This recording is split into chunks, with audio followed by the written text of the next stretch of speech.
Combien vous avez gagné déjà avec ton pote? À peu près 10 millions, c'est ça? Ouais, de cet ordre-là. En 2013, j'ai acheté mes premiers bitcoins. Donc à l'époque, je crois que j'ai mis les 3000 €, quelque chose comme ça, pour une trentaine de bitcoins. Je me rappelle à la fin de la semaine être allé voir ma femme et lui avoir dit ça fait une semaine que j'ai fait un truc, je peux pas trop t'expliquer parce que c'est chiant, c'est pas intéressant. Mais en gros, je gagne 10 000 € par jour depuis une semaine. Parce qu'en fait, tu as identifié une anomalie de marché, mais t'es pas forcément la personne la plus Non, compétente. clairement pas. Et surtout, vu la relative facilité avec laquelle moi ça m'a sauté aux yeux, je me dis mais c'est pas possible que ça saute pas aux yeux de tout le monde. Ouais. Donc cette opportunité, il y a de l'argent à se faire, il faut se le faire le plus vite possible.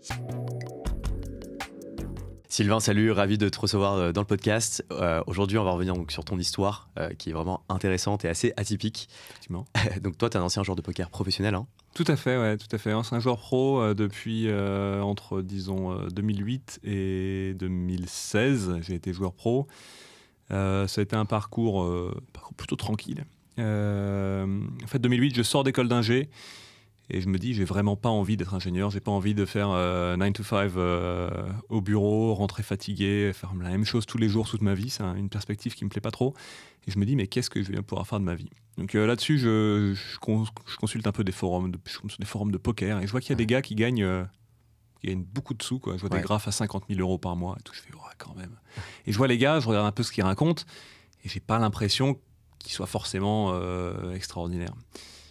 Donc je me dis, après tout, je vais essayer, je suis pas plus bête qu'un autre. Et à ce moment-là, je connais pas grand-chose au poker. Enfin, j'ai déjà joué des parties entre potes, mais je me dis, je vais essayer.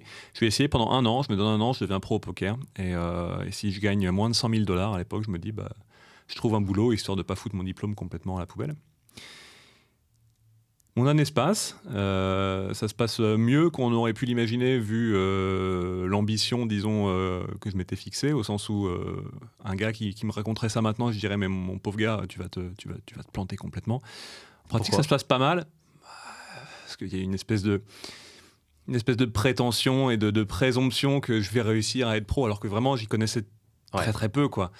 En fin de compte, ça se passe pas si mal. Je gagne, je sais plus, je crois que je fais une année à 45 000 €, quelque chose comme ça, ce qui est tout à fait bien. Il y a un capital de départ de combien 1000 balles, 2000 balles, Ok. quelque chose comme ça.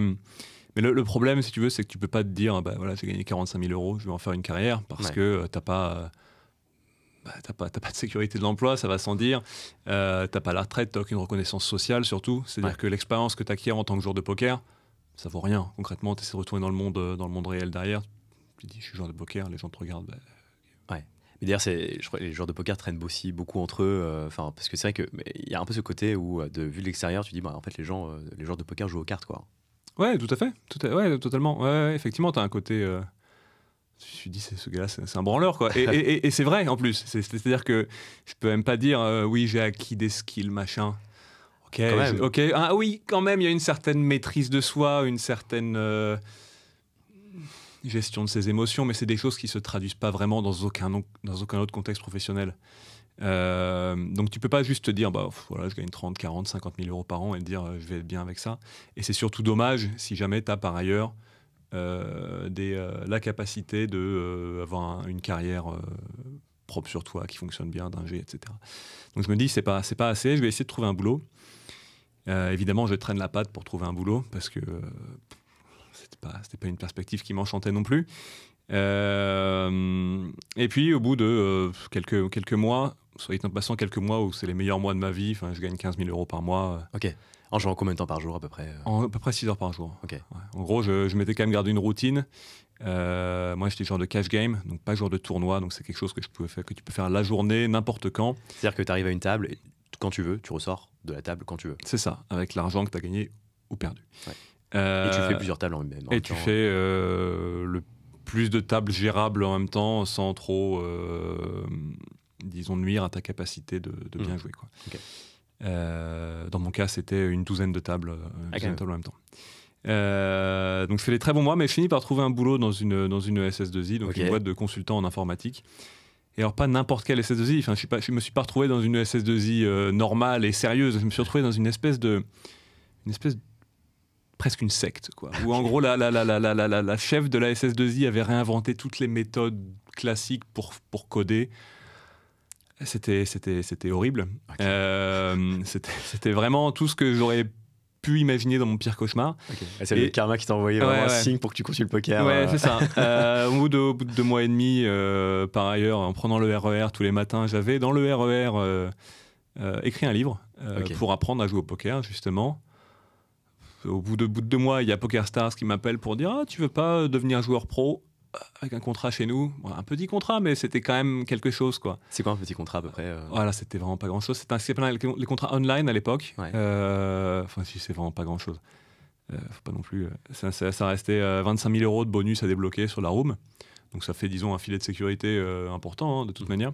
Quand tu dis 25 000, du coup, c'est sur l'année Sur l'année, ouais. 25 000 €. Comme un salaire mais non déclaré, si tu veux. C'était complètement... Je pense qu'en termes de droit du travail, ils y sont pas, mais bon, voilà, c'était comme ça que ça avait fonctionné. Et du coup, j'ai claqué la porte, j'ai dit non, je me lance à fond là-dedans, je vais voir si mon livre fonctionne. Mon livre a super bien fonctionné. Okay. Je pensais en vendre 500. J'avais fait un e-book que je vendais 25 € en ligne. Je pensais en vendre 500 maximum. J'en ai vendu 500 en 3 jours. Okay. Donc il y avait une vraie demande pour un bouquin simple, clair, bien écrit pour les néophytes. Soit dit en passant, maintenant je ne le commercialise plus, donc il est en accès libre. Si ça intéresse des gens de jeter un œil, on pourra mettre le lien. Et donc voilà, je me relance dans le poker. On déménage avec ma femme en Australie en 2015. Donc là, ça fait à peu près, déjà 5, là, je suis quasiment au bout de ma carrière poker dans l'histoire. Et puis quand même, il commence à y avoir une lassitude. Tu gagnes combien par mois à ce moment-là, à peu près, avec le poker ? En moyenne, sur l'ensemble de ma carrière, je pense que j'ai fait des années à 100 000 $ ou 100 000 €, je ne sais plus exactement par an. Quoi. Que tu vas déclarer après quand même, donc après des impôts. Alors, c'est encore un autre sujet. C'est encore un autre sujet. En France, en fait, j'ai subi 2 contrôles fiscaux. Ok. Parce que disons 2012, on était tous, soit naïvement, soit parce qu'on nous l'avait quand même un petit peu confirmé, dans une espèce d'abandon total où personne ne déclarait rien. Il y avait quelques gars qui avaient appelé leur centre des impôts où on leur avait répondu monsieur, c'est un jeu de hasard, c'est pas imposable. Sauf qu'après 2012, à partir de 2011, je crois en réalité, il y a eu une nouvelle directive où en gros on nous a dit c'est un jeu de hasard sauf si vous êtes professionnel. Évidemment, vous auriez dû le savoir. Ce n'était une nuance qui n'était marquée nulle part, mais apparemment on aurait dû le savoir. Donc tu as eu une tonne de redressements, certains assortis de pénalités vraiment importantes. Okay. Donc ça a pas mal fait grincer des dents. C'est ce qui a fait d'ailleurs que tu es parti en Australie, toi ? Pas directement, mais ça a contribué. Enfin, on a toujours eu envie de vivre à l'étranger un moment ou un autre avec ma compagne. Et effectivement, le fait qu'en Australie, c'était effectivement non imposable, ça a bien aidé. Ouais. Mais l'opportunité s'est présentée presque par hasard, quoi. Toujours est-il que voilà, je gère mes contrôles fiscaux, je prends mes clics et mes claques, je pars en Australie. Et puis au bout d'un an à jouer là-bas, il y avait une espèce de lassitude qui s'installait depuis quelques temps parce que jouer au poker, c'est très intéressant au sens où ça offre une liberté incroyable. Je gagnais beaucoup d'argent. Mais tu avais quand même ce côté un petit peu mécanique, un petit peu con au bout d'un moment de cliquer sur des boutons toute la journée. Ouais, parce que quand tu joues au poker, c'est comme quand tu fais n'importe quelle activité. La plupart des décisions deviennent automatiques. Et en fin de compte, au bout d'un moment, 99% du temps, tu prends des décisions qui sont simples. Il n'y a que le 1% de décisions restantes qu'elles tu essaies de faire de ton mieux et tu as un petit peu de réflexion, mais dans l'ensemble, c'est pas ultra marrant au quotidien. En tout cas, ça ne l'était pas pour moi. Ouais. Probablement aussi parce que j'ai jamais été, contrairement à, je pense, la plupart des joueurs de poker, j'ai jamais été un gros passionné. Ouais. Moi, je suis vraiment rentré là-dedans parce que je voulais un moyen simple de bien gagner ma vie. Tu n'étais pas tiré par justement vraiment faire un gros coup. J'ai l'impression que même tu as une image, à t'écouter, une image un peu, pas négative, mais c'est pas pour toi un job très reluisant d'être joueur de poker. Non, alors reluisant, enfin, j'y mets rien de négatif non plus. Ouais. Néanmoins, j'ai bien conscience que c'est ce que la société aurait plutôt comme image. Mais effectivement, pour moi, il n'y a pas grand-chose de positif à être joueur de poker. C'est sympa, c'est un moyen de bien gagner sa vie, c'est très confortable. Et j'ai longtemps dans ma vie été dans une approche très hédoniste, disons. C'est-à-dire que, en gros, gagner le plus possible en faisant le moins possible, ça m'a toujours très bien convenu. Mais à la longue, ça m'a un peu lassé quand même. Et tu t'es pas dit, parce que moi c'est vrai que j'ai quand même une bonne image des joueurs de poker. Je trouve que ça demande quand même des grandes compétences, notamment d'un point de vue gestion de ses émotions, tu vois. Enfin, je trouve qu'il y a beaucoup de traits de caractère. On verra d'ailleurs, on fera le parallèle, tu vois, avec traders et traders de crypto. Et d'ailleurs, il y a beaucoup de joueurs de poker qui sont devenus traders de crypto parce que c'est vrai que ça a fait appel à pas mal de compétences communes. Ouais. Mais tu t'es pas dit, tiens, je vais me diversifier, peut-être faire plus du live, des tournois ou des plus grosses caves, entre guillemets, des plus gros. Alors, de temps en temps, j'ai essayé. Alors, il y a plein d'aspects dans ta question. Jouer plus cher, pour moi, c'était difficile parce que sur le cash game online en particulier, il y a assez peu de tables qui tournent, qui sont beaucoup plus chères que ce que je jouais moi. Moi, en général, je jouais des caves à 500 €. Et le problème, c'est que si tu te mets à jouer des caves plus chères, en l'occurrence, de temps en temps, j'ai joué de la 1000 ou de la 2000, ça représente une partie très faible de ton volume, parce que tu peux faire que 10% de ton volume à ces tables-là. Okay. Mais néanmoins, ça peut rapidement représenter une partie très importante de la quantité de pertes ou de gains. Ouais. Et en gros, ces 10% de ton temps que tu consacres à ces tables, ça devient 60-70% de l'ampleur de tes swings et de tes variations de gains sur un mois. Donc en gros, déjà, le poker, ça a ce côté frustrant qu'en jouant à tes tables normales, en une journée, tu peux perdre ce que tu as gagné en un mois. En jouant à des tables qui seraient 2 ou 4 fois plus élevées que ce que tu joues d'habitude, en 2 heures, tu peux foutre en l'air le travail d'un mois. Okay. Et ça, pour moi, c'était ce qui était vraiment frustrant au poker. C'est ce côté variance à court terme qui est un petit peu épuisant quand même. Ouais. Comme si tu jouais avec du levier, finalement, si on fait l'analogie avec du trading. Tout à fait, ouais. C'est ça. Comme si tu faisais plein de petits trades et de temps en temps, 10% du temps, tu fais un trade à levier x5. Ouais. Et psychologiquement, c'est difficile, quoi. C'est pas quelque chose que tu as envie de faire. Donc ça, c'est pour l'aspect jouer plus cher. Ouais. Et pour l'aspect jouer live ou jouer les tournois, le gros problème, c'était les horaires. Et parce que tu es en Australie aussi, donc il y a peut-être moins de tournois de poker. Au contraire, ça aurait pu être plus jouable parce que j'étais en Australie, donc j'aurais pu jouer les tournois du soir en France et aux États-Unis. Mais en tournoi, tu as encore plus de variance. Donc tu as encore plus cet aspect frustrant et difficile psychologiquement. Et quand tu as joué en live, d'abord c'est lent, mais ensuite il y a pour moi une vraie confrontation au problème du poker. C'est quand tu joues online, tu es loin des gens à qui tu prends de l'argent. Donc c'est assez facile d'ignorer à qui tu prends l'argent. Okay. Quand tu joues en live, ça dépend avec qui. En Australie, pour le coup, j'étais un petit peu allé au casino. C'est beaucoup plus sympa parce qu'à Sydney, tu as beaucoup d'Asiatiques, de touristes asiatiques très riches qui passent et qui flambent et ils sont contents de perdre tout leur pognon. Quand j'avais joué un petit peu à Paris en cercle, c'est pas les mêmes profils. C'est même assez compétitif, c'est que c'est des gens qui perdent de l'argent qu'ils n'ont pas les moyens de perdre en réalité et t'as pas envie de leur prendre, quoi. En tout cas, moi j'ai pas vraiment envie. Donc ouais, c'est pareil, c'est pas quelque chose qui me plaisait trop. Puis je pense que j'ai un côté introverti qui me va bien de jouer tout seul dans mon coin. Donc ça c'est pas trop des options que j'ai explorées sérieusement.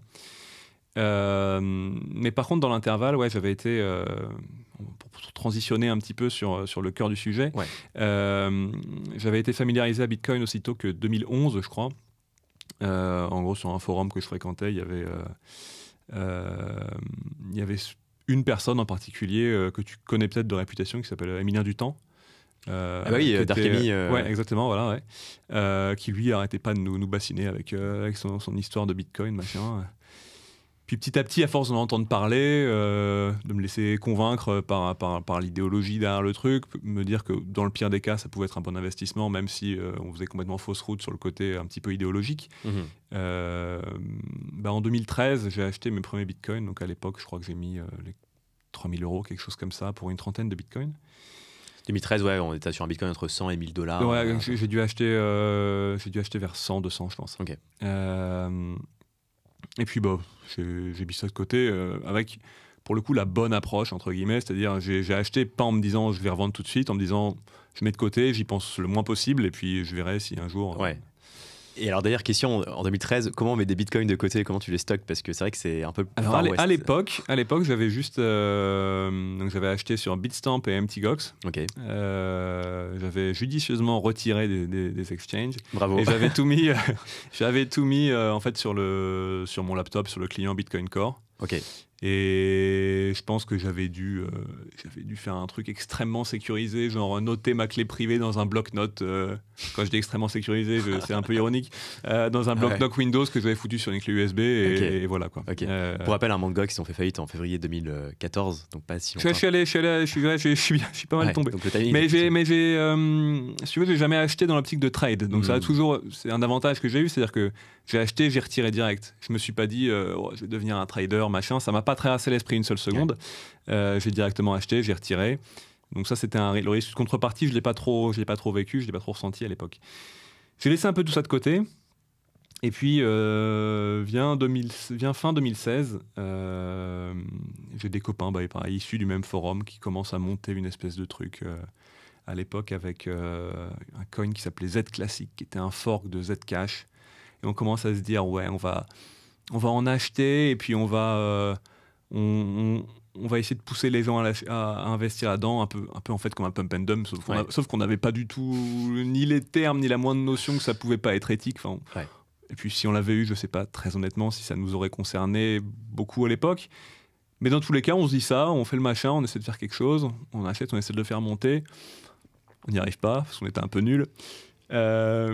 Puis par ailleurs, il se trouve qu'il y a d'autres gars qui avaient la même idée que nous, avec le même coin, qui eux ont eu une bonne idée. C'était genre le premier fork avec airdrop. Donc du coup, ils ont fait on va forker, il va y avoir un airdrop et tout. Et ça a vachement plu à l'époque. Donc sur Z Classic, je me retrouve à gagner 50 bitcoins à l'époque ou quelque chose comme ça. Et là, 50 bitcoins en airdrop? Non, pas en airdrop. En fait, on avait acheté avant. Et vu qu'il y avait la promesse de l'airdrop, c'était les premières. Je sais pas si tu suivais encore à l'époque, mais en gros, à chaque cycle, tu as des espèces de manias qui font que tu as un truc qui fait pumper les coins. Tu vois, ça a été les airdrops, après ça a été les ICO, après ça a été. Je sais plus, les NFT. Bref, à chaque fois, il y a quelque chose. Et là, c'était les airdrops. C'était la mode des airdrops. Et là, ça a genre été le premier, ou un des premiers en tout cas. Et nous, on s'était retrouvés là-dessus par hasard. Et avec cette histoire d'airdrop, le truc a fait x10. Donc j'ai gagné plein de sous un peu par hasard. Mais on a quand même le sentiment d'avoir été très malin. J'avais pas été malin du tout pour le coup. J'avais eu juste énormément de chance. Mais voilà, ça m'avait fait m'intéresser un petit peu à tout cet écosystème des petits coins, des shitcoins comme on dit. Et ce faisant, je m'étais rendu compte que les carnets d'ordre étaient très peu fournis. Donc en gros, si tu voulais acheter avec des prix intéressants, il fallait mettre tes ordres et attendre qu'on te... comment on dit en français? Attendre qu'on file, Ouais, que l'ordre soit pris par quelqu'un d'autre. Ouais, en gros, mettre des ordres limites et pas des ordres au marché. Voilà, exactement. Sinon, tu prends le risque d'acheter beaucoup plus cher. Exactement. Et à l'époque, si tu n'étais pas patient et que tu mettais un ordre au marché, tu pouvais prendre une décote de parfois 5-10%. Enfin, c'était complètement fou, quoi. Et ça faisait des belles mèches sur les graphiques. Ouais, exactement. Et à l'époque, quand j'en parlais avec les gars que je côtoyais un petit peu, ils me disaient, mais on s'en fout, 5%, 10%, nous on veut faire x10, machin. Je fais, ouais, mais quand même, moi, avec toujours une approche très conservatrice et très, très rationnelle des choses, et en me disant qu'il n'y a pas de petit profit, tu vois, je me dis quand même, 5-10%, ça fait beaucoup. Et puis, là-dessus, je me mets à me dire, mais en fait, là, j'ai acheté la quantité de Z Classic que je voulais. Peut-être que je peux en revendre, et puis en racheter après, et puis en revendre et en racheter, et essayer comme ça de profiter des gens qui, comme mes potes, sont impatients et s'en foutent d'avoir plus ou moins 5-10%, puisqu'ils veulent faire x10 de toute façon. Ouais. Donc je commence à faire ça à la main, et puis ça fonctionne, quoi. Petit à petit, je grind des petits trucs. Et là, je me dis, mais pourquoi est-ce que je fais pas ça avec un script Python sur tous les coins à l'époque, c'était sur Bitrex, le site où j'étais. Qui était une plateforme majeure à l'époque. Une assez grosse plateforme, surtout au niveau des coins un petit peu. Ouais, il y avait un peu tout. Un peu pourri, ouais. Et puis je commence à coder ça. Je code un petit truc en 15 lignes où en gros, je foutais un ordre au top de l'order book. Si jamais quelqu'un me passait devant, je changeais mon ordre, je remettais. Et puis juste aussi bête que ça, quoi. Ok. Des ordres de vente du coup. Des ordres d'achat et des ordres de vente. Enfin, quand j'avais pas du coin, je mettais que des ordres d'achat, et dès lors que j'avais du coin, je mettais des ordres d'achat et des ordres de vente. L'idée, c'est d'acheter bas et de revendre haut à chaque fois. C'est ça. Et puis en fait, j'ai lancé mon code là-dessus. Puis ça a marché super bien, quoi. C'est-à-dire, t'as gagné combien par exemple le premier jour Le premier jour, je saurais pas te dire, mais je sais que la première semaine, en gros, parce que forcément, le premier jour, j'ai lancé avec peut-être un bitcoin sur le site pour pas que mon... Parce qu'en gros, je suis pas informaticien. Hein. J'ai fait du code, etc. J'ai un diplôme d'ingénieur, mais qui a été vieux de 8 ans. Ouais. J'avais jamais travaillé dans l'informatique, dans aucune capacité professionnelle. Donc, ma confiance dans ce que j'étais capable de fournir comme code interfacé avec un site, quel qu'il soit, était très très faible. Donc, j'ai lancé mon truc en me disant, bon, au pire, je perds un bitcoin. Ouais, t'étais plus en mode, c'est de la magie noire, j'appuie sur le bouton et verra ce qui se passe. C'est ça. Et puis, je sais plus, mais c'est genre j'ai fait tourner toute la nuit et puis de 1 bitcoin, ma bankroll était passée à 1,2 bitcoin ou quelque chose comme ça, quoi. En une semaine? Non, genre en une nuit. En une nuit, ah ouais. Ouais. Bon, alors le bitcoin n'était pas encore à 90 000 $ à l'époque, mais c'était quand même 20%. Alors 20% sur une échelle toute petite, mais quand même 20%. Et ouais. Et sachant que j'avais configuré mon truc pour que toutes les mises soient minuscules, donc ça veut dire qu'il y avait de la marge pour justement pouvoir passer à l'échelle.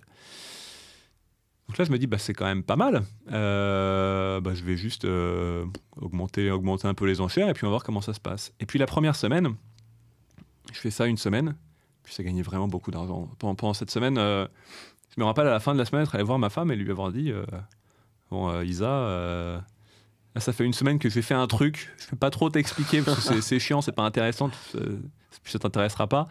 Mais en gros, je gagne 10 000 € par jour depuis une semaine. Je me rappelle avoir eu cette conversation avec elle. Et c'est fou, donc tu as gagné 70 000 € en une semaine, en gros, juste ouais. En testant ton algo, quoi. C'est ça. Et je lui dis, et a priori, je sais pas combien de temps ça va durer, mais je pense que je peux gagner plus, et je pense qu'il n'y a pas de raison pour que ça s'arrête du jour au lendemain. Donc en gros, je lui annonce, je vais gagner énormément d'argent, quoi. Elle me regarde, je me dis, oui, c'est bien, continue. On n'avait rien à faire. Bon, en fait, je me suis rendu compte que ma femme... L'argent, les chiffres, ça lui parle pas trop, elle s'en fout un peu. Ouais. Donc très bien, j'ai continué mon truc. Et puis je me suis dit quand même, soyons réalistes, je suis un peu un blaireau, quoi. Je suis pas trader, surtout je suis pas informaticien. Donc mon truc c'est bien joli, mais je pense qu'il y a vraiment moyen de faire mieux que ça. Parce qu'en fait, tu as identifié une anomalie de marché, mais t'es pas forcément la personne la plus compétente pour en profiter. Clairement pas. Et surtout, vu la relative facilité avec laquelle moi ça m'a sauté aux yeux. Je me dis, mais c'est pas possible que ça saute pas aux yeux de tout le monde. Ouais. Donc cette opportunité, il y a de l'argent à se faire, il faut se le faire le plus vite possible. C'est pas le tout de gagner un petit peu, entre guillemets, d'argent. Faut prendre le plus possible, le plus rapidement possible. Donc je contacte un pote qui, lui, était développeur de formation. Et je lui dis, dont en plus je savais qu'il était très blasé par son boulot, comme moi j'avais été blasé à la perspective de faire ce boulot. Et je lui dis, mec, j'ai un super plan, pose pas de questions, fais ce que je te dis et tu me fais le code le plus rapide qui interface sur toutes les plateformes et tu fais ça. Un crâne de mes histoires, il fait, ouais, bon, ok, je vais voir. Lui, il n'avait pas capté que tu allais changer sa vie. Pendant 2-3 jours, non, pas trop. Et le lendemain, je vais le tanner, je lui dis, bon, alors t'as avancé et tout. Il fait, non, là, j'avais du boulot. Je fais, mais on s'en fout de ton boulot. Je sais pas, quitte ton boulot, fais quelque chose, il n'y a pas le temps, là. Puis ça commence à rentrer chez lui. Et tu lui expliques justement que tu as gagné 70 000 € en une semaine. Je lui explique, mais c'est une chose de le dire, c'est autre chose de l'intérioriser, quoi. Ouais. Et alors, c'était un très très bon pote, c'était mon meilleur pote. Je pense qu'il me faisait relativement confiance, mais ça reste difficile d'intérioriser et de te dire que, en gros, ce que je lui disais, c'était on va devenir millionnaire, quoi. Je pense que c'est pas quelque chose que, même si rationnellement tu te dis oui, peut-être, c'est pas quelque chose que tu ressens au fond de ton cœur au bout d'une conversation avec ton pote d'une heure, quoi. Et puis au bout de 2-3 jours, voilà, il lance un truc et là on commence à... Du coup, on était partout, quoi. On a commencé à se foutre sur tous les sites. Toutes les plateformes. De la meilleure au plus pourri, on a absolument tout fait. Et puis c'est comme ça que on a gagné beaucoup d'argent. Parce que vous avez mis combien de capitaux après parce qu'au début, tu disais que tu as commencé avec un bitcoin, et après tu as mis au moi, je sais plus. Mais en gros, l'idée, c'est que l'algorithme en lui-même... Alors déjà, on n'avait pas de problème de confiance dans les sites. Enfin, on avait des problèmes de confiance dans les sites, mais le capital était réparti. C'est-à-dire que si tu avais... on était sur Bittrex, Coinbase, Binance, Kraken, Cryptopia, qui d'ailleurs... Cryptopia, enfin tout. Donc on avait au moins une dizaine de sites. J'imagine il y en a un ou deux qui a fait faillite dans l'histoire. Je crois qu'il n'y a que sur Cryptopia qu'on a perdu des billes, alors qu'on en avait des bien plus pourris que Cryptopia. Mais bref, on était partout. Donc sur le risque de contrepartie, il était réparti, ça ne nous inquiétait pas trop. Le risque de l'algo, ça ne nous inquiétait pas trop non plus, parce que chaque mise individuelle était relativement faible en fin de compte. Donc on est assez rapidement passé à l'échelle, on a foutu du fric partout. Combien à peu près t'as mis C'était en dizaines, centaines de au milliers max, au début, je ne saurais pas te dire, je me souviens plus. Mais au max, dans notre opération, le plus qu'on ait dû avoir, ça devait être de l'ordre de 3-4 millions sur tous les sites, quoi.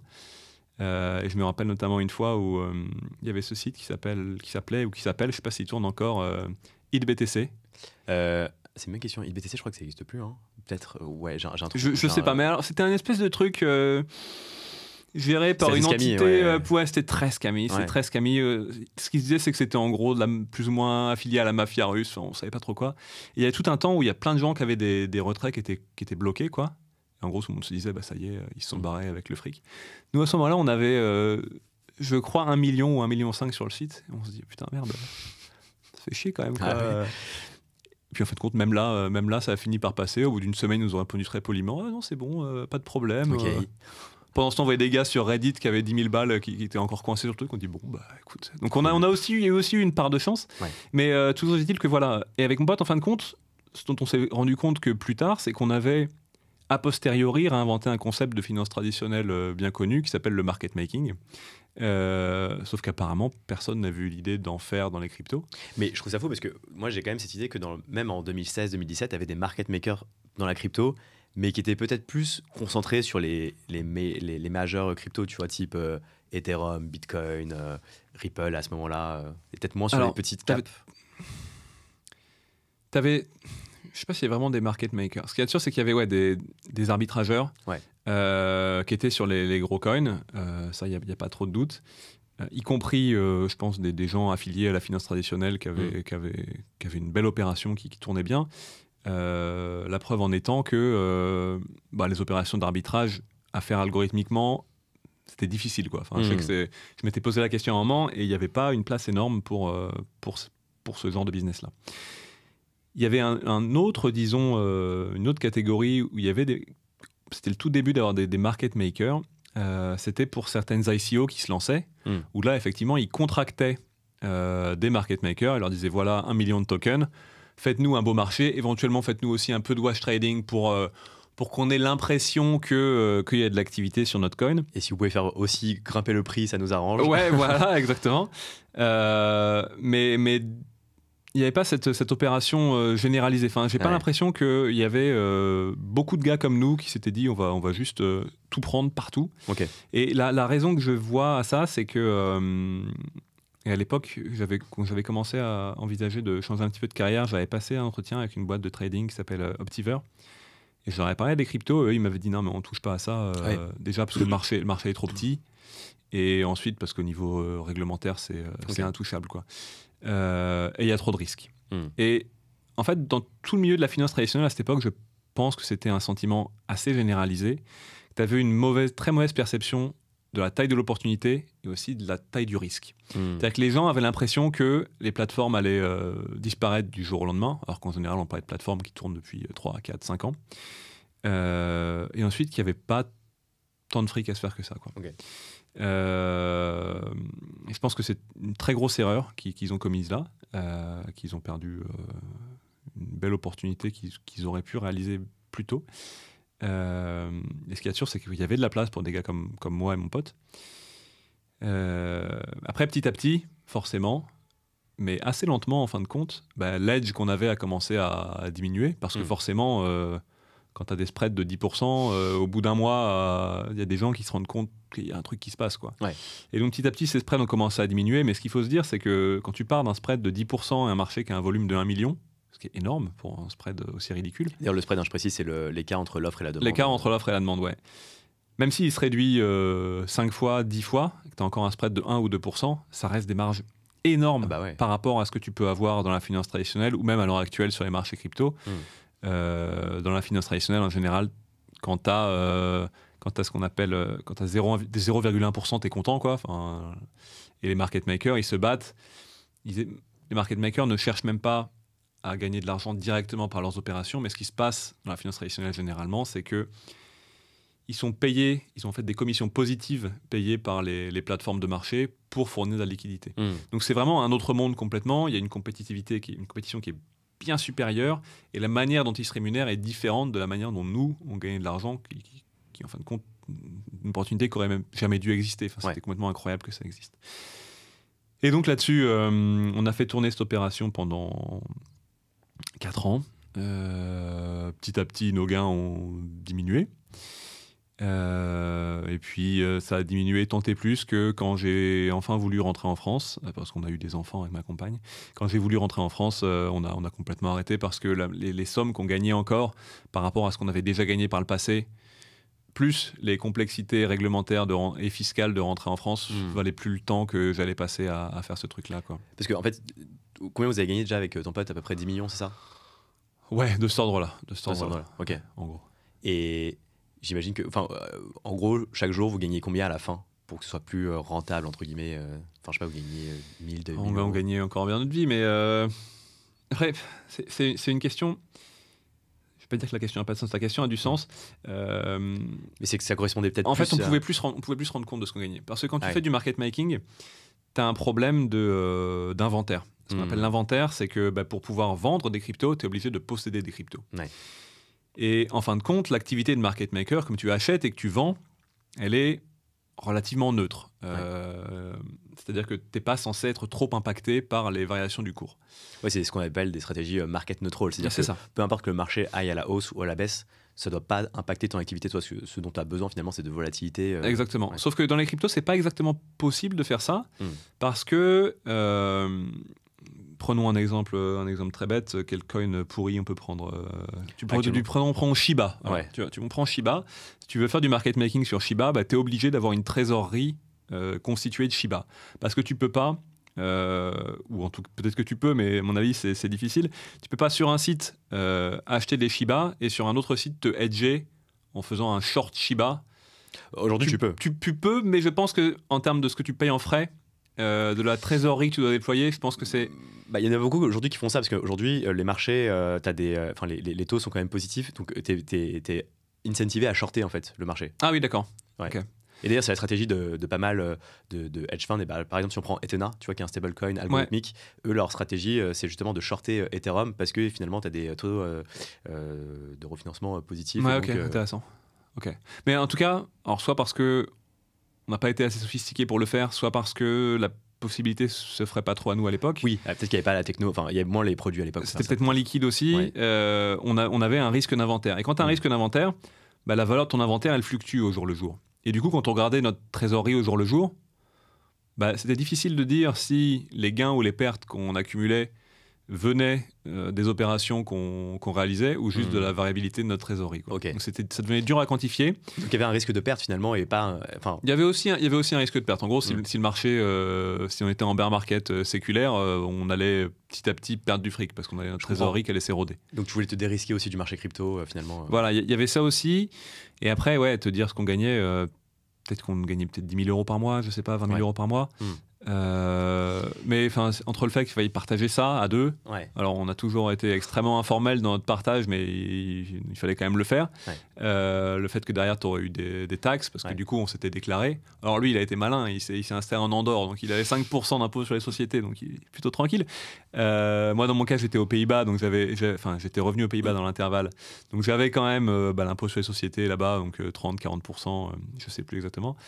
Donc s'il fallait que je revienne en France pour payer 50-55% d'impôts sur 5-10 000 euros par mois, il reste pas, par rapport à ce que j'avais déjà gagné avec l'investissement en temps que ça allait me coûter aussi, j'ai préféré arrêter. Okay. Mais c'est vrai que quand tu gagnes 10 millions d'euros, est-ce que, peut-être que tes perspectives changent aussi, tu as peut-être moins cette niaque qu'avant, tu n'es plus dans la même perspective, non? Peut-être que tu te dis...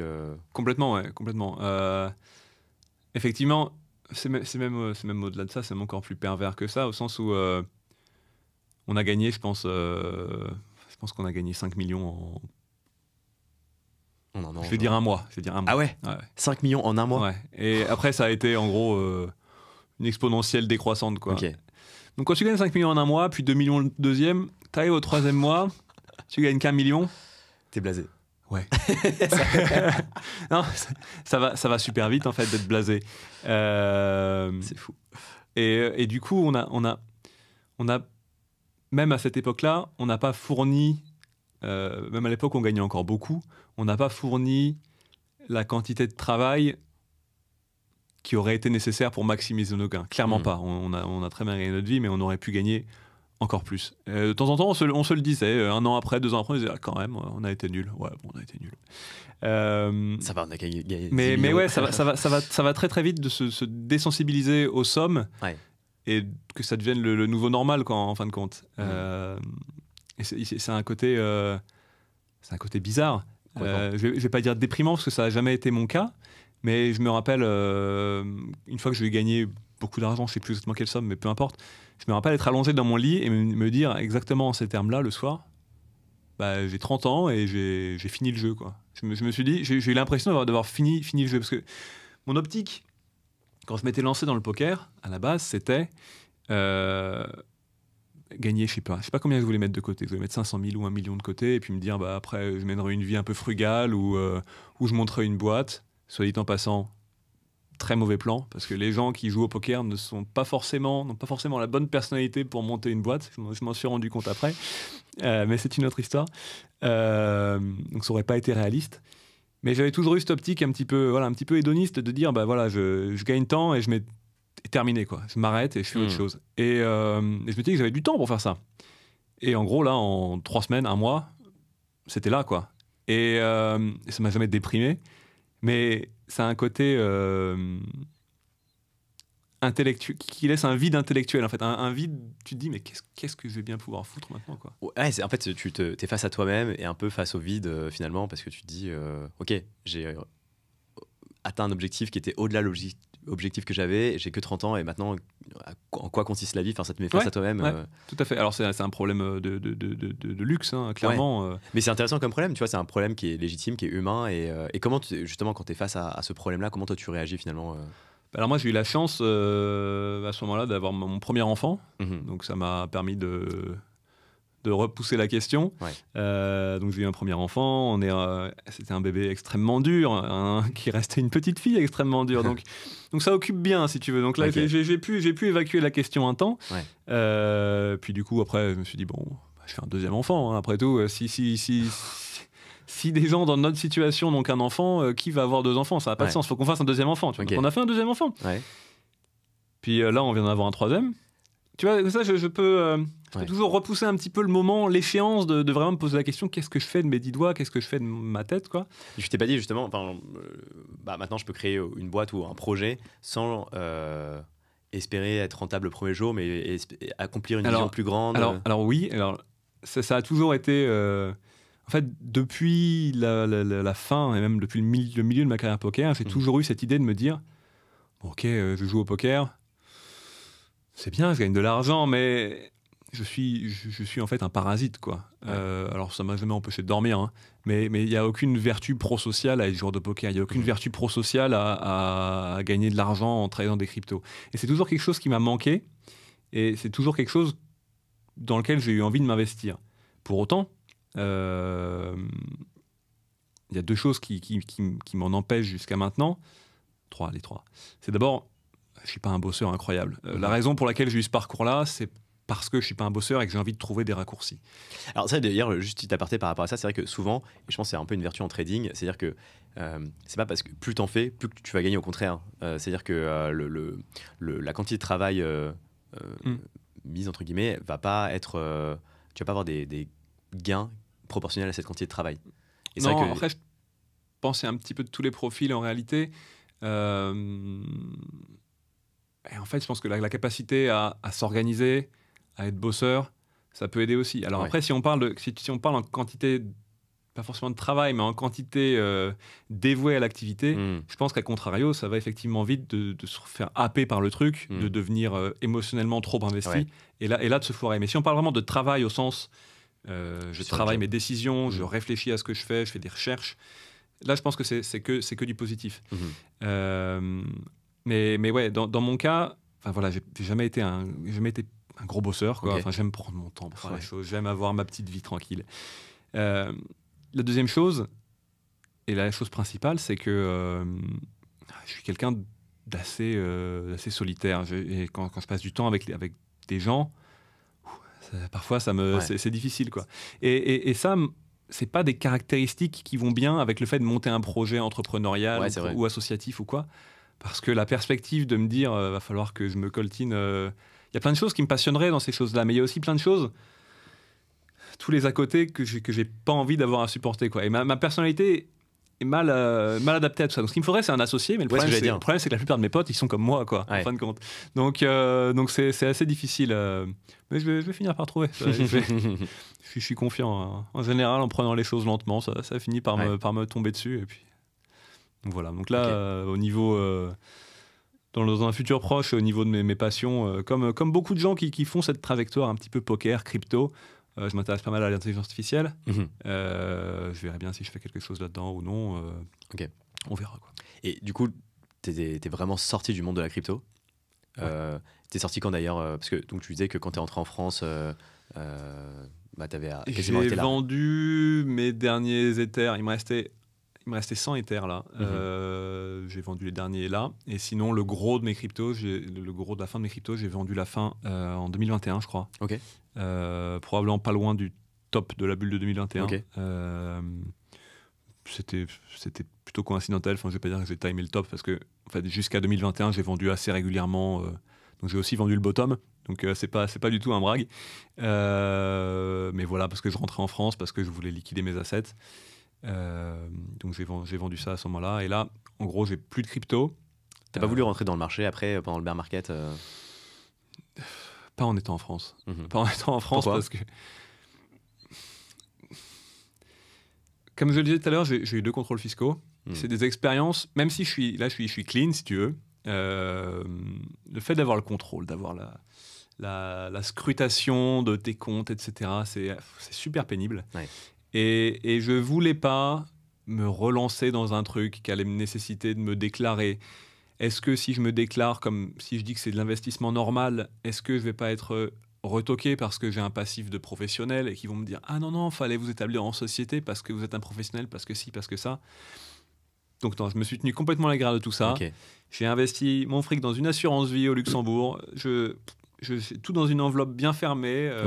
Et fiscalement, je suis irréprochable parce que c'est pas quelque chose... Enfin, j'ai pas envie même d'avoir le stress de potentiellement revivre ça parce que c'est vraiment pas marrant, quoi. Ok. Aujourd'hui, d'ailleurs, tu vis des intérêts de ton capital ou tu grignotes dans le capital Non, je vis de mon capital. Alors des intérêts ou pas. Enfin, je fais pas de distinguo entre ce qui vient de l'intérêt ou ce qui vient du capital. En gros, j'ai un compte chez Interactive Brokers sur lequel j'ai pas mal de bons du trésor. Okay. Quand j'ai besoin de liquidité, je retire. Et je me soucie pas trop de savoir est-ce que c'est plus que les intérêts ou pas. Okay. J'ai assez de sous pour voir venir sans me poser trop la question. Et si un jour ça vient à manquer et qu'il me faut du cash flow, je trouverai une activité X ou Y. Et je me pose pas trop cette question, quoi. Et tu penses quoi du marché crypto maintenant Alors c'est intéressant de te poser la question maintenant. Pour être tout à fait honnête, tu m'aurais posé la question il y a un mois, avant l'élection de Donald Trump, du coup. Je t'aurais dit que je ne voyais pas vraiment de catalyste à court terme et que même l'élection de Trump, pour moi, aurait éventuellement été... aurait fait moins de bruit et moins d'impact que ce qu'elle a fait là. Marché crypto, en gros, pour reprendre un petit peu ce dont on parlait un petit peu en antenne avant, moi j'ai acheté du Bitcoin parce que j'ai été séduit par l'idéologie derrière Bitcoin, en laquelle je crois toujours. Le gros problème que moi j'y ai vu et la raison pour laquelle j'ai terminé de vendre, c'est que il y a plusieurs points salients, disons, dont on dit toujours qu'ils devraient amener la value de Bitcoin à se manifester. Ces points, c'est en gros l'instabilité géopolitique, l'inflation. Donc en gros, c'est tout ce qui est le bull case de Bitcoin comme équivalent à l'or. Le gros problème que moi j'y ai vu, c'est que ces éléments-là ne se sont pas trop manifestés. Quand il y a eu la guerre en Ukraine, ils ne se sont pas manifestés. Quand il y a eu l'inflation, et même j'ai été un petit peu effrayé au moment des Freedom Protests au Canada. En gros, je sais plus, c'était pendant le Covid, je crois, ils voulaient forcer les gens à se vacciner ou une histoire comme ça. Et il y a tous les routiers canadiens qui ont dit non, on bloque peut-être que j'ai pas la bonne histoire exactement, mais je connais la conclusion. En gros, ils ont fait des blocages pour protester contre ça. Et il y a des gens qui sont cotisés en Bitcoin pour leur envoyer des Bitcoins. Donc en gros, une manière a priori tout à fait conforme à l'usage de Bitcoin de contourner un petit peu, disons, la censure mainstream, la censure financière. Sauf que, en gros, l'État canadien a dit non mais vos bitcoins là, on les freeze, vous les touchez pas et personne n'a le droit d'y toucher. Et en gros, ils ont mis tout cet argent là hors la loi complètement, quoi. Et ça m'a un petit peu fait tiquer au sens où c'est un petit peu toutes les vertus qu'on prête à Bitcoin. C'est-à-dire que ce serait une monnaie indépendante des États, ce serait une monnaie plus ou moins insaisissable. Et là, en réalité, quand la question s'est vraiment posée et que ça s'est confronté à la toute puissance d'un État, on s'est rendu compte que, en fait, c'était des choses qui n'avaient pas forcément de réalisation pratique. Alors, c'est vrai que moi, je pense dans ce cas-là, effectivement, à partir du moment où effectivement, tu as ce qu'on appelle tu as la transition de Bitcoin à euro ou dollar ou des monnaies fiat, effectivement que ça passe par un intermédiaire. Ouais. Effectivement, là, tu peux friser, mais si c'est le Bitcoin est échangé dans un circuit fermé où, par exemple, moi, je vais te transférer des Bitcoins, faire une transaction, là, effectivement, il n'y a pas trop de risque de frise. Non, tout à fait, mais l'usage ultime que tu en as, à part si tu veux acheter 3-4 gadgets sur Amazon en achetant des gift cards, tu peux faire des choses comme ça, mais l'usage ultime que tu en as quand tu es une personne normale dans l'économie normale, pour l'instant, est assez limité. Et si jamais l'État est capable de réguler ça, cet usage va rester forcément limité, voire le devenir de plus en plus. Donc ça, c'est un petit peu les choses qui me rendent un petit peu frileux. Maintenant, je pense qu'il y a un réel use case de Bitcoin, en particulier au niveau bancaire, disons comme monnaie de réserve. Je ne vois pas de raison objective pour que Bitcoin ne prenne pas la place de l'or dans ce statut de monnaie de réserve. Donc c'est toujours un bull case qui est conséquent, hein. Après, sur le reste des cryptos, à titre personnel, je suis un peu plus sceptique. Je suis un petit peu moins. Donc, je ne serai pas forcément la meilleure personne pour en parler. Enfin, on en a parlé un petit peu avant. Mais je suis globalement plus sceptique sur le reste des cryptos. Mais sans forcément dire c'est nul, ça va aller à zéro. Ce qui n'est pas forcément non plus ce que je crois. Mais disons que vu que je suis un petit peu éloigné de la chose, ça ne va pas offrir trop d'opinions mal informées. Quoi. Et tu suis plus du tout les marchés, tu t'es vraiment déconnecté de la sphère crypto Ouais, en gros, à 95%. Je m'y étais pas mal replongé quand il y a eu l'affaire FTX, que j'ai trouvé extrêmement divertissante. Mais à part ça, je suis rien de tout ça de très près. Ok. Donc là, tu disais, maintenant, tu regardes l'intelligence artificielle. Oui, tout à fait. Ok. Enfin, qu'est-ce qui te... Enfin, il y a des use cases que tu trouves intéressants il y en a. Enfin, sur lesquels tu voudrais investir. Enfin, tu te vois par exemple créer un projet dans l'IA ou vraiment creuser des. Quelque chose que moi, à titre personnel, me tiendrait à cœur, ce serait tout ce qui est éducation, parce que je pense que c'est un outil qui peut être très très fort pour tout ça. Et ça peut être soit l'éducation au sujet traditionnel, l'histoire, les maths, le français, tout ce que tu veux, via l'IA. Mais même, il y a un autre sujet important, c'est l'éducation à l'IA. Apprendre aux jeunes à se servir et à comprendre les raisons pour lesquelles l'IA fonctionne, c'est, je pense, des choses qui sont très importantes. Donc, ça, c'est des sujets sur lesquels, moi, j'aimerais mettre l'accent dans un futur proche. Là, pour l'instant, j'ai un nourrisson de 2 mois, donc je ne suis pas encore en train de m'activer, alors que je ne me suis jamais activé depuis 7 ans que j'ai commencé à gagner beaucoup d'argent. Mais ça viendra peut-être. Et sur les use cases, c'est difficile de trouver un use case en particulier parce qu'ils sont vraiment infinis, donc c'est difficile d'en sortir un comme ça. Mais je pense qu'effectivement, il y a beaucoup de... C'est aussi beaucoup un sujet d'inquiétude pour moi, entre guillemets, notamment parce que je pense que la sécurité de l'emploi de beaucoup de catégories professionnelles est très clairement menacée à moyen terme. Donc ça va y avoir pour moi des changements de société majeurs. Donc je pense qu'il faut être prêt à ça et c'est des avenues de réflexion vachement importantes. Ok. La dernière fois, j'ai interviewé justement quelqu'un qui est vraiment expert dans l'IA et lui avait ce discours que je trouvais intéressant qui était de dire que finalement l'IA va réduire l'écart intellectuel entre les personnes qui sont peu compétentes et très compétentes. C'est-à-dire que ça va vraiment être un catalyseur pour vraiment faire monter en compétence, tu vois, des personnes et vraiment réduire l'écart de connaissances. Ouais, alors ça c'est intéressant, c'est un petit peu ce qui se trouve. En gros, tu as une étude notamment qui est pas mal citée du Boston Consulting Group, je crois, où en gros ils ont mis en conditions réelles leurs consultants, ils ont fait 2 groupes pour faire un groupe de contrôle et un groupe IA. Et en gros, ce dont ils se sont rendus compte, c'est qu'effectivement, conformément à ce que tu dis, les consultants les moins performants sont ceux qui ont le plus bénéficié de l'IA, alors que les plus performants ont finalement presque parfois eu, je crois, leur performance diminuée par le fait d'être forcés à utiliser l'IA. Néanmoins, je ne sais pas si ce résultat, dans un contexte bien particulier, c'est que là, tu as déjà sélectionné des personnes d'élite, en gros, qui ont eu des éducations extrêmement haut niveau, qui, parmi ces éducations-là, sont des gens très performants. Ce n'est pas n'importe qui se retrouve au BCG. Est-ce que ça va être le cas sur l'ensemble de la société? Ça me semble moins évident, parce que, à contrario, moi, je vois, j'ai quelques amis qui ont jamais été intéressés par l'informatique ou quoi que ce soit. Et ces personnes-là, quand tu leur présentes ChatGPT, qui est pour moi un outil qui devrait ça devrait leur ouvrir une quantité de possibilités énormes. Il y a en fait un côté confusion, et en fait c'est pas du tout naturel d'utiliser ces outils. Et à moins qu'on soit un petit peu proactif dans l'apprentissage, dans l'éducation de comment utiliser ces outils-là, j'ai peur qu'ils soient mal utilisés. Typiquement, la personne typique, quand tu parles de ChatGPT, va essayer de s'en servir comme Google et dire soit se faire complètement abuser par des résultats faux, soit dire non, c'est de la merde ton truc, ça me dit que Einstein il a dit ça, Einstein il a jamais dit ça. Enfin, tout le problème des hallucinations, c'est un vrai problème pour l'usage naturel des gens en fin de compte. Donc une fois que tu as passé ce cap de comprendre un petit peu comment ça fonctionne, je suis d'accord que ça fonctionne comme un égaliseur. C'est en tout cas ce que tendent à montrer les différentes études. Pour les gens qui ne l'ont pas forcément passé et qui n'ont pas du tout la connaissance de comment ça fonctionne, j'ai peur que ce soit le contraire et qu'en fin de compte, ce ne soit pas forcément évident. Intéressant. Je trouve une dernière question, Sylvain. C'est vrai que pour venir sur les 10 millions, je trouve ça intéressant. Tu vois, c'est-à-dire que quand tu gagnes 10 millions d'euros, à quel point ta vie change? Tu disais que par exemple pour ta femme, elle s'en foutait de l'argent. Est-ce que toi c'était ton cas aussi? Est-ce que ton train de vie change ou Alors oui, forcément un petit peu. Dans mon cas, j'ai toujours été relativement frugal. Alors je dis bien relativement, je suis pas un asset complet. Dans le cas de mon couple, ce que ça a changé, c'est que ma femme a pu quitter son job, ce qui lui plaisait plus trop, pour s'occuper des enfants, pour se consacrer à ses passions. Donc elle peint, elle fait des choses comme ça.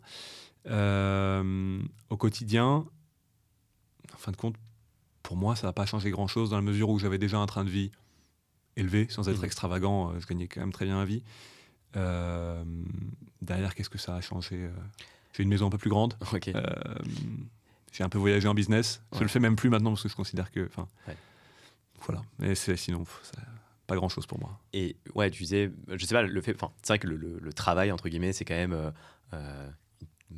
ça occupe une majeure partie de notre temps. Effectivement, quand tu n'as pas besoin de travailler, entre guillemets, est-ce que justement, il n'y a pas un manque de repères dans ta journée où après tu t'habitues et finalement tu continues, même si tu n'as pas cette incentive, tu vas quand même le faire de toi-même, à faire des recherches sur des sujets. Comment tu arrives à structurer ta journée, tu vois Je pense pas que ma réponse soit forcément pertinente pour la plupart des gens qui seraient dans cette situation, parce que j'ai jamais eu de travail au sens classique du terme. J'ai toujours eu cet itinéraire un petit peu de dilettante presque, où en gros, je me lève le matin, je me pose sur mon PC, je regarde n'importe quoi. Alors pas des vidéos, mais je sais pas, ça peut être des articles, je lis des papiers scientifiques, je fais n'importe quoi, ou parfois, même appeler ça de la veille, c'est un peu présomptueux. Parfois, j'ai passé 2 heures à lire des comics. Enfin, j'ai jamais eu ce problème, si tu veux. Même quand je jouais au poker, parfois il y avait une journée, j'ai pas envie de bosser, quoi. Et je faisais rien, je jouais aux jeux vidéo comme un ado, quoi. Et c'était super. Enfin, ça a toujours été un peu ma façon de fonctionner, un petit peu tranquille. Pour des gens qui auraient eu une carrière normale, je pense que ça peut être très perturbant. Et je pense d'ailleurs que t'as beaucoup de gagnants en loto qui changent rien à leur vie, en fin de compte, qui continuent de garder le même taf, parce que effectivement, si tu changes tout dans ta vie, c'est difficile. Mais moi en particulier, je pense que j'étais une bonne personne à qui ça pouvait arriver, parce qu'en fin de compte, ça t'a impacté plus que ça. Non, mais bien sûr, il n'y a plus aucun stress. Ma vie est vraiment très tranquille, et ça m'a d'autant moins impacté que j'ai eu les gamins. Et quand tu as des enfants dont tu ne te rends pas compte avant d'en avoir, c'est quelle que soit la quantité de temps que tu as à leur accorder, ils vont tout te prendre. Et ils n'ont jamais assez de temps. Donc, je m'ennuie pas, quoi. Ça, c'est sûr que je m'ennuie pas. Intellectuellement, il manque des stimulations, mais j'ai pas le temps de m'ennuyer. Je manque pas de repères. Je me lève, je fais à manger à mes gosses, je les amène à l'école, après je rentre, je fais mes trucs, quoi. Ok, ça marche. Merci beaucoup. Ce sera le mot de la fin. Très cool d'avoir pu en savoir plus sur ton parcours. Comment tu as réussi à gagner finalement 10 millions d'euros, comme tu disais, assez facilement, mais comment ton aventure dans le monde de la crypto, quoi. Je trouve que c'est fascinant. Merci. Ça a été un plaisir de participer, en tout cas. Merci. Merci.